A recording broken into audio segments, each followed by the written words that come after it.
my name is Pam Smathers MacCourquodale, and I was born Pamela Smathers. And I was born on Miami Beach, Florida, to my parents, Frank Smathers Jr. and Mary Bell Wall Smathers. Well, my father, Frank Smathers Jr., was born in Atlantic City, New Jersey. I guess he had an older sister and a younger sister and another sister, and they lived there. And then I think when my grandfather developed arthritis, they had to move to Florida to a much warmer climate. So I think they all moved to Miami, Florida, which was developing at the time.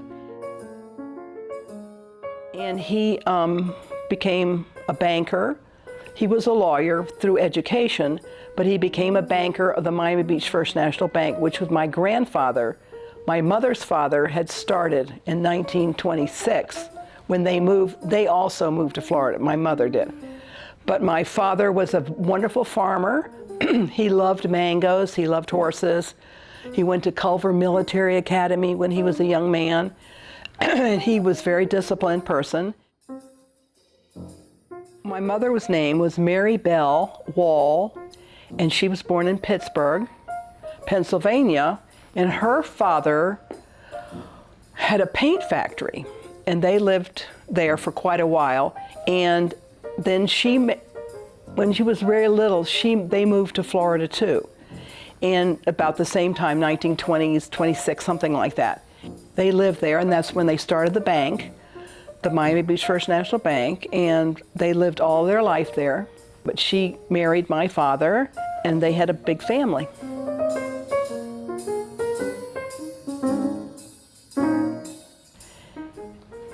And we lived in Miami Beach, across the street from my grandparents, Frances Lowry Wall and Lila E. Wall. I had 3 sisters. My older sister's name was Lowry. She's 4 years older than I was. And I always kind of held her in esteem. She was very beautiful, and because she was 4 years older, most of the time she was kind of raised by my parents, and she was born in, I think, 1938. And I don't know what it is, but she was always separated from us, because I had another sister named Anne who was 2 years younger than I was. So Anne and I slept together in the same room, and we had a governess, or a nanny, or whatever you want to call her, named Hazel Gossett. And really, I was raised by Hazel Gossett. And we had a great time, but I think it was just one of those things where the 3 girls were pretty compatible. We had our natural fighting and screaming and yelling. But then 8 years later, my little sister, Laura, was born. So she's almost like my baby. I just remember her. She was really little, and my mother was there, of course, and Gossett was there, the lady that took care of me. But Laura I just loved Laura. We just had the best time together. We rode horses together. She still rides horses. She still has horses, but that was a big part of our life. And we got along very well as siblings.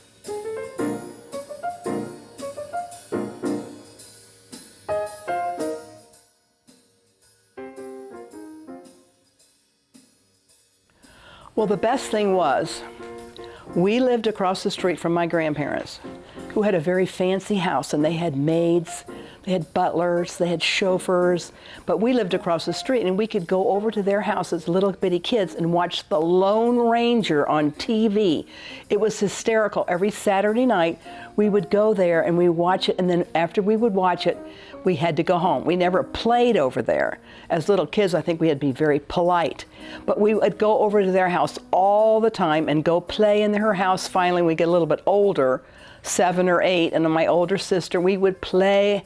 It was a blessed time, because we just could go back and forth without any supervision whatsoever. All my sisters, we just had a great time. And at the same time, we all had a farm in Cutler, Florida, where my father grew mangoes.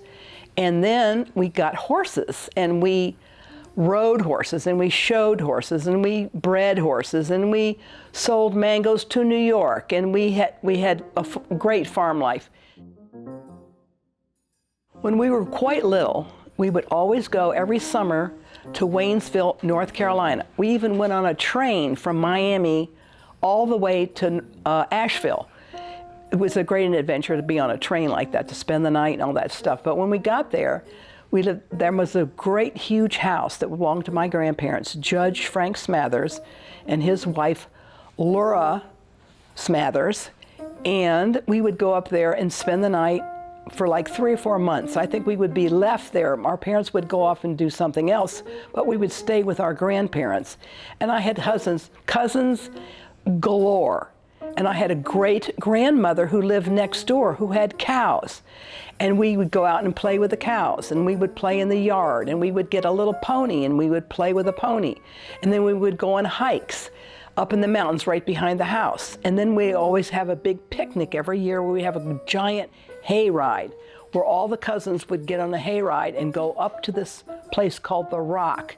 Huge, beautiful, foresty thing with a wonderful river that ran through with big rocks, and we would have watermelon that was in the creek to chill them, and we would have fried chicken and, you know, all the southern things that you would eat. Play around and fight with your cousins, and we just did these wonderful summers like that in North Carolina. They were absolutely wonderful. When I started school at Everglades School for Girls, it was the first year the school had ever been, and was their initial year. There were 8 girls in the 7th grade. That's how many there were. And I was very nervous. When I went there, you're supposed to wear Oxford shoes and uniforms and all that stuff. And the day before that I was going to go to school, the first day, I'd had my hair straightened. I had really horribly kinky, curly hair that stood out. So I'd had it straightened, and unfortunately they killed all my hair. So it was very dry, like straw on the top of my head. I was very embarrassed. And also maybe a week before that, I'd had braces put on my teeth, and I couldn't talk because they hurt. And that was the first day of school. And also, another thing the first day of school, I had gone water skiing and gotten sunburned really badly on my face. So I had this horrible thing with my teeth. I had bushy, bushy hair. I had sunburn on my face. I had these horrible uniform on that I hated. And Oxford, I felt like a gigantic elephant going to school.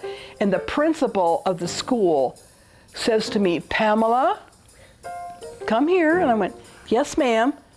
We do not wear lipstick in the 8th grade. And I went, "Oh my gosh, I thought I would look better if I wore lipstick." I thought to myself.